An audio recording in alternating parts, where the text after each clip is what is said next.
What is going on, everybody? Cryo here, and you already know, bringing you another Beta Shadowlands Dungeon Overview. This time taking a look at the other side. As always, analyzing all trash and boss mechanics to help you and your parties smash through these on week 1. Let's get it.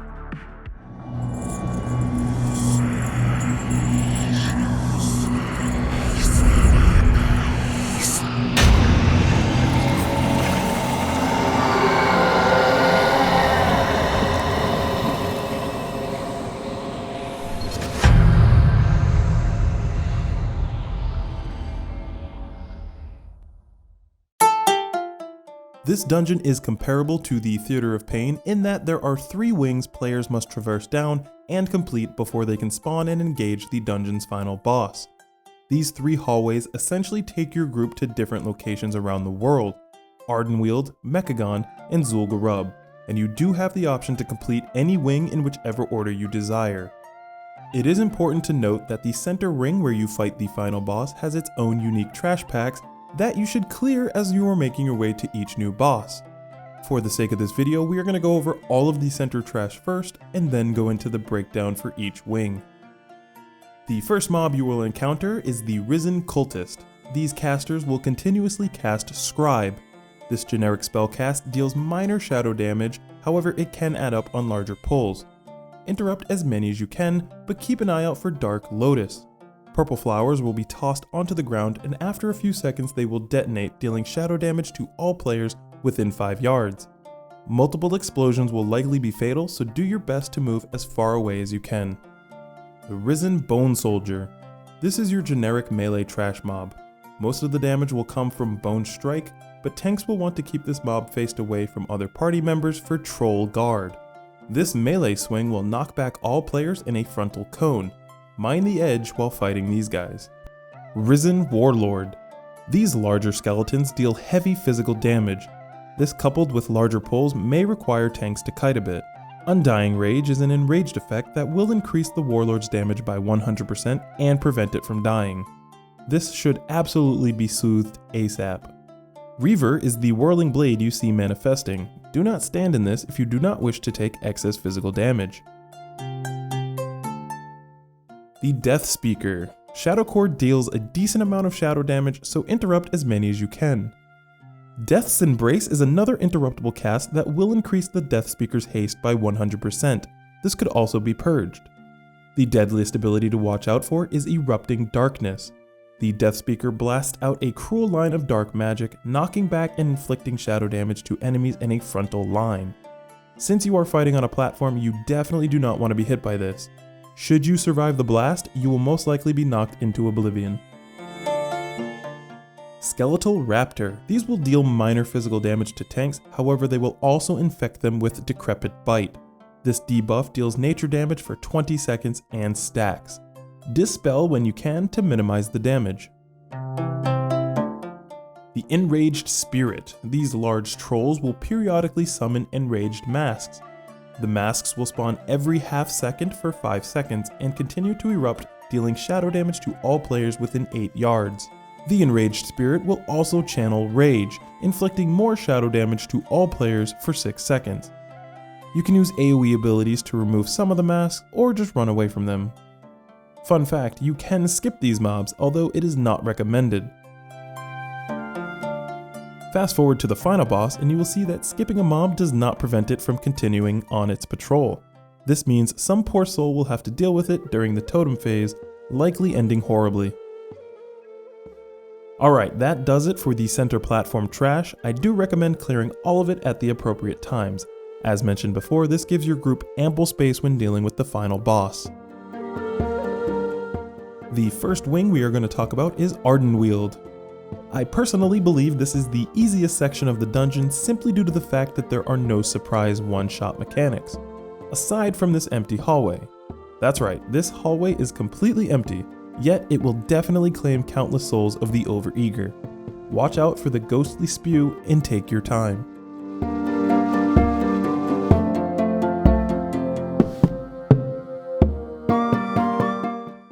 The first mob we will encounter here is Wheeled Shimmermoth. These moths are nothing too scary. They will cast Soporific Shimmer Dust, cursing players for 1 minute. Every 3 seconds while cursed, players will receive a stack of a second dot that will put you to sleep at 10 stacks. Players can remove the second debuff by jumping. If you do fail at jumping for whatever reason, pray someone in your group dispels you. The Juvenile Rune Stag. Hardly even worth mentioning, they will deal minor melee damage to the tank. Rune Stag Elderhorn. The larger deer of the pack will deal some melee damage as well, but also cast Anima Storm. Anima will rain down for 30 seconds, just avoid the pretty blue circles. Spriggan Barkbinder. Again, we have a very minor minion to deal with. Aside from meleeing the tank, they occasionally shield themselves, which can be interrupted, spell stolen, or purged. They also cast Pacifying Mist. This is uninterruptible, but you can stop it with a stun or displacement. This spell will leave a pool on the ground that will silence players inside of it. This is depicted by a prettier blue circle. The Spriggan Mendbender. I have looked at all my footage and I have not seen these mobs cast once. However, based on their name, I am sure they will use some sort of healing ability that will need to be interrupted. Territorial Bladebeak. These birds will continuously use Beak Slice. This does not have a cast time, but tanks will notice the 30-second debuff left behind. These stack, and each stack increases the damage of Beak Slice by 10%. Mithresh Sky's Talon. This dragon is skippable, and most groups will prefer that method.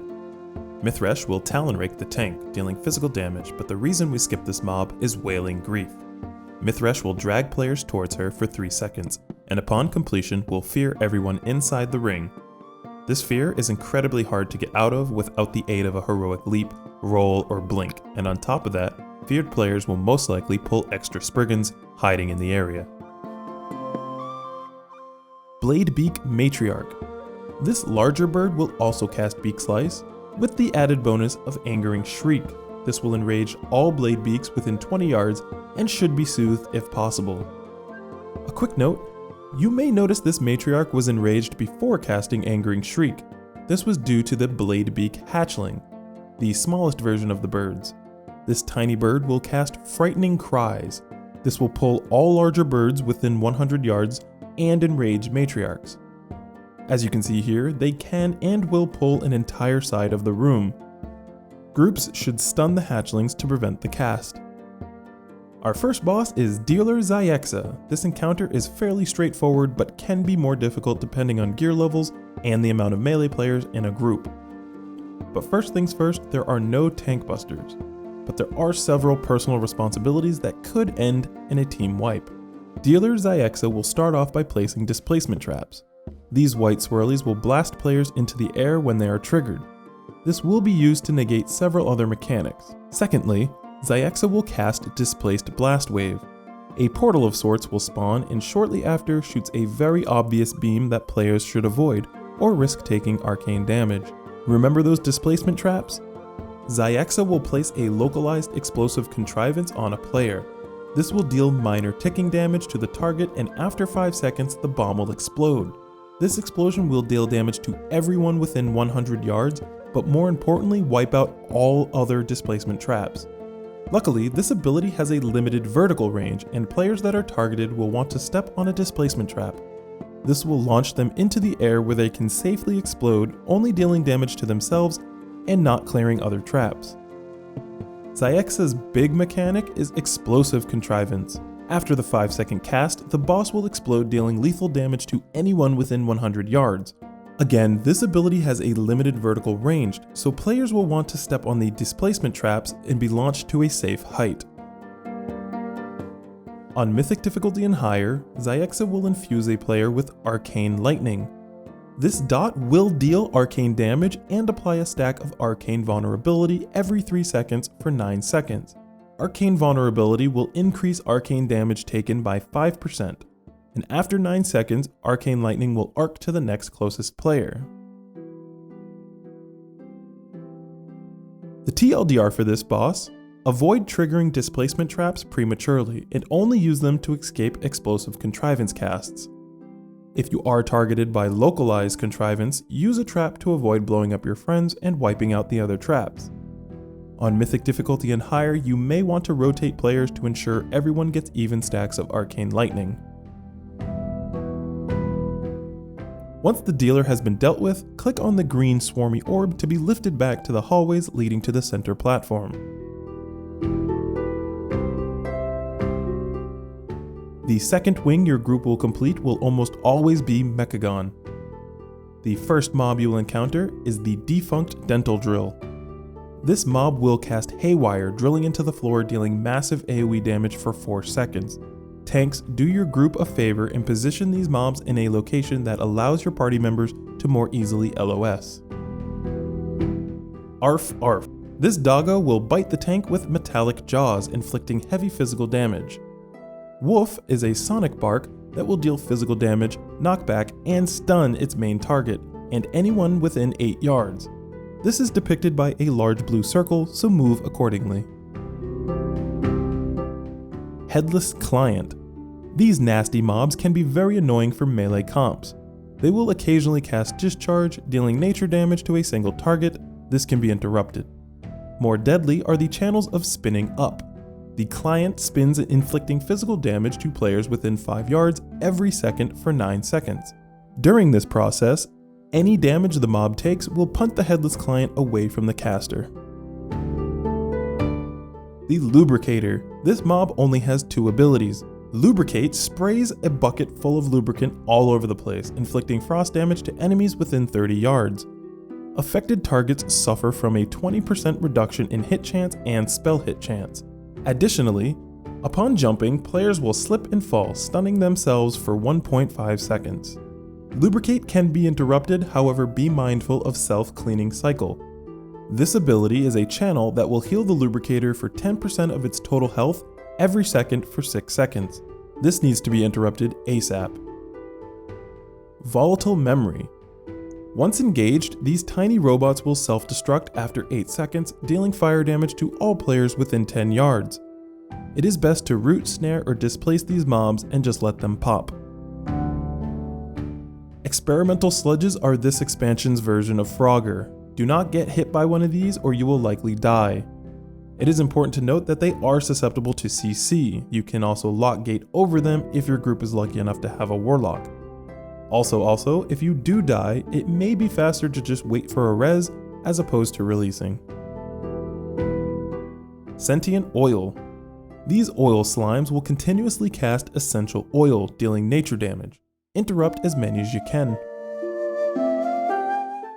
Our second boss is the Manastorms. That's right, they are back.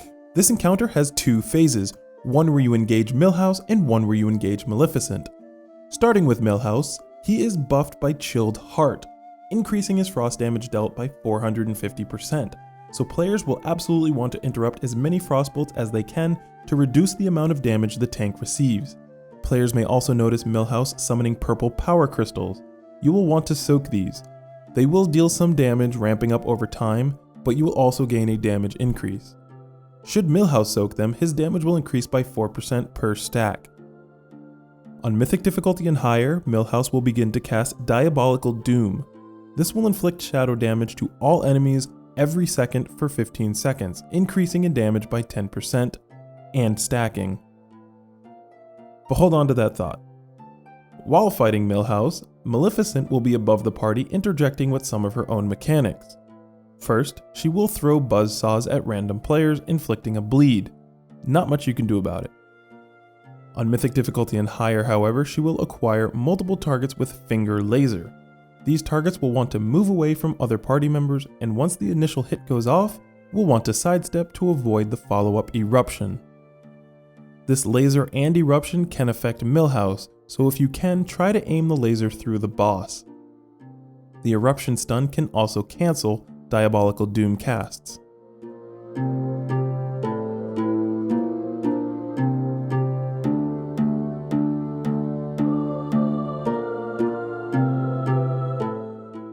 Phase 2. Millhouse will retreat to the upper level and Maleficent will join into the arena. Her main ability is Buzzsaw. This is a channel that deals physical damage and applies a stacking bleed. The second ability is Experimental Squirrel Bomb and is exactly what it sounds like. Millie will spawn bomb-riding squirrels that players will want to disarm. Run over to the bomb and click it to prevent it from exploding, dealing fire damage to everyone. On Mythic difficulty and higher, Millie will cast Aerial Robot Chicken Barrage. This deals massive AoE to all players inside the arena, so healers be ready. Of course, Millhouse is still around and will be raining down frostbolts here and there. On Mythic difficulty and higher, however, Millhouse will also target players with Shadow Fury. This will stun the player and anyone within 8 yards, and yes, this means Maleficent. Players should aim to drop as many Shadow Furies on her head as possible. The TLDR for this fight: first phase, soak power crystals for the damage increase, spread out when targeted by finger laser, and if you can, aim it through Millhouse. Sidestep the eruption shortly after, and interrupt as many frostbolts along the way. For phase 2, disarm the squirrel bombs as quickly as you can, and if targeted by Shadow Fury, make your way to the boss to stun her. Tanks, mind your bleed stacks, and that's pretty much it. Once the lovely couple has been defeated, a hatch will open up, allowing you to drop down and head back to the center area. Our final wing is Zul'Gurub. This hallway has so many moving parts, required kicks and stuns, it could potentially take the title of the hardest wing. If anything, it is definitely the least forgiving. The first mob we will encounter is the Atalai Devoted. Shout out to Kira, a highly intelligent guildmate of mine that convinced me that it is Atal-I, not Atali, or any other variation. These will deal 0 damage to the party, but you will see them channeling Devoted Sacrifice. This needs to be interrupted with a stun or displacement to prevent the Devoted from becoming a Son of Hakkar. Should you fail, Son of Hakkar is a serpent that will cast Blood Nova, inflicting shadow damage to all players and gaining a buff that increases shadow damage done by 25%. This will stack. Additionally, these serpents will become zealous and fixate a random player. You can choose to kite, face tank, or CC the mob. When it dies, it will leave behind a pool of blood that will deal ticking damage while inside it. This pool is very large, so move out of it quickly. Atalai High Priest. You can probably guess what this mob does. Smite and Shadow Word Pain will deal some minor damage and can be interrupted, but players should be ready to kick, heal, and renew instead, as these are the healing abilities. Atalai Hoodoo Hexer. Lightning Discharge jolts a target, inflicting nature damage to enemies within 8 yards. This is depicted by a blue circle and can be interrupted. The Hexer, of course, will cast Hex, turning a player into a frog for 6 seconds. They will also cast Healing Wave, and you already know what to do. Atalai Deathwalker. This melee mob will apply a Gushing Wound on the tank. This is a stackable bleed that deals physical damage for 6 seconds. The Deathwalker will also channel a Blade Storm, dealing physical damage to any player within 5 yards. When the Deathwalker dies, its spirit will resurrect, following a random player. Do not let them get within melee range, or they will inflict heavy physical damage. Our third boss is Hakkar the Soul Flayer. This boss fight does not feel quite polished just yet. I can't quite put my finger on it, but it is very clunky as an encounter. Tanks, you will be happy to note that there is indeed a tank buster. Piercing Barb inflicts heavy physical damage with the first strike and moderate shadow damage with the second strike. Be sure to mitigate accordingly as needed. Party members will want to remain loosely spread due to corrupted blood. This dot will inflict shadow damage every 3 seconds for 12 seconds, and attempts to spread to a nearby target within 7 yards. Just be sure you are not standing in anyone else's red circle. Throughout the fight, Sons of Hakkar will join the fray. Now we've already seen these, but they do gain one additional mechanic. Upon death, their blood pool will seep back into them over time. Once fully absorbed, the Son of Hakkar will resurrect and fight again. During the fight, Hakkar will cast Blood Barrier, sending out a wave of shadow damage and gaining a shield that increases in potency based on the damage the initial shadow wave does. Since this shadow wave can strike the adds as well, the more adds you have up, the larger the shield will be. Now while inside his Blood Barrier, Hakkar will channel Blood Barrage. Red droplets will land at and around players' feet over 14 seconds. If struck, players will take a burst of shadow damage, and have their damage done reduced by 10% for 9 seconds. This effect does stack. Do not neglect the ads. Remember, the longer they are up, the more Blood Nova casts they will get off, and eventually the burst of shadow damage will be too great to heal through. Do your best to stun or displace the casts, and eliminate them quickly.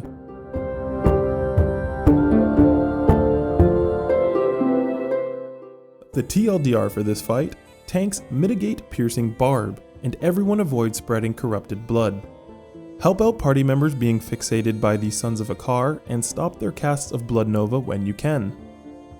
Eliminate the ads quickly to not only reduce the AoE damage they do, but to also reduce the amount Hakkar shields himself with Blood Barrier. Just to reiterate the shield mechanic, however much damage the initial wave of shadow damage Blood Barrier does, the larger the absorb on the boss will be. Meaning if there were 0 ads and everybody had an immunity, before the cast went off, the boss would not receive a shield at all. Obviously, not every class has an immunity, so any damage reduction spells you may have will help reduce the absorb amount. Once all 3 wings are cleared, the final boss will spawn, so head back to the center. Keep in mind, whichever wing you clear last, that is where the final boss will start. Do note that if you wipe, you do not have to run all the way back to where you started. The boss will spawn at the north end, near the entrance. Mueh'zala is our final encounter, thus bringing our long journey to a close. This is another fight that had great potential but ultimately falls short. To start off, ensure someone is always within melee range, preferably the tank, or else Mueh'zala will continuously slam the platform, dealing an absurd amount of damage to everyone within 300 yards. Ranged players must stay on the main platform as well, or they will be swarmed by deadly clouds. The tank buster here is Soul Crusher. This is a heavy physical attack, but in the form of a 9-second dot. Mitigating the initial attack reduces the amount of damage taken by the dot. Cosmic Artifice distorts the objective reality of afflicted players, inflicting shadow damage every 1 second for 6 seconds. Should this expire naturally, it explodes, dealing shadow damage to all players. However, this should be dispelled, and upon being removed, this distortion transfers to the ground, turning into Cosmic Collapse. These are depicted by large circles and explode after 9 seconds. Be sure you are not within 10 yards of them. The main focus of this phase is to successfully dodge Master of Death. Mueh'zala expels shadow, blood, and necromantic magic in a direction, inflicting heavy shadow damage and applying a dot. This effect can stack. The 3 directions are left, right, and front. The order is random, though players can look at the boss's body as he will telegraph where he will strike next.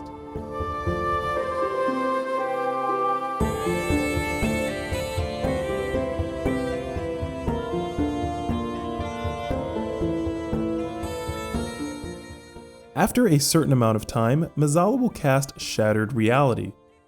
This will one-shot you if you remain on the platform. Fret not, there will be death gates that will transport you to a safer platform. Do me a favor, be sure to click on them, don't just try to walk through them like a certain Boomy did.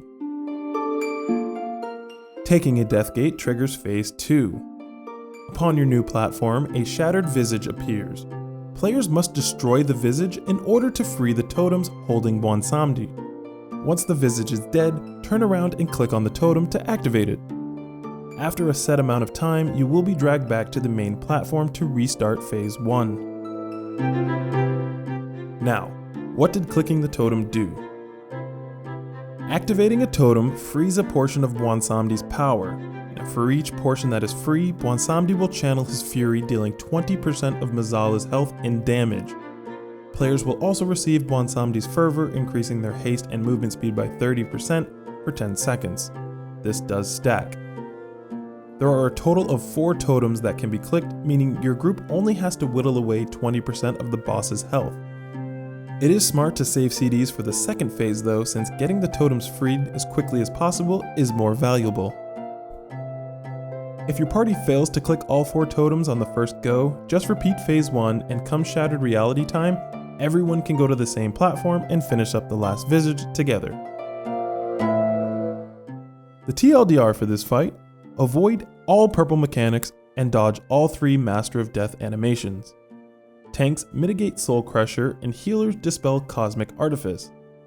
Get off the main platform as soon as you can during Shattered Reality by using the Death Gates. Do your best to destroy all 4 Shattered Visage, and do not forget to click the totem before the boss pulls you back. That's it for this guide, and as always, I hope you learned a few new things and are excited to try out these dungeons. If you did enjoy this video and you are looking forward to more Shadowlands content, be sure to hit that thumbs up and subscribe. Until next time everybody, I'll see you in the queue. Stay frosty.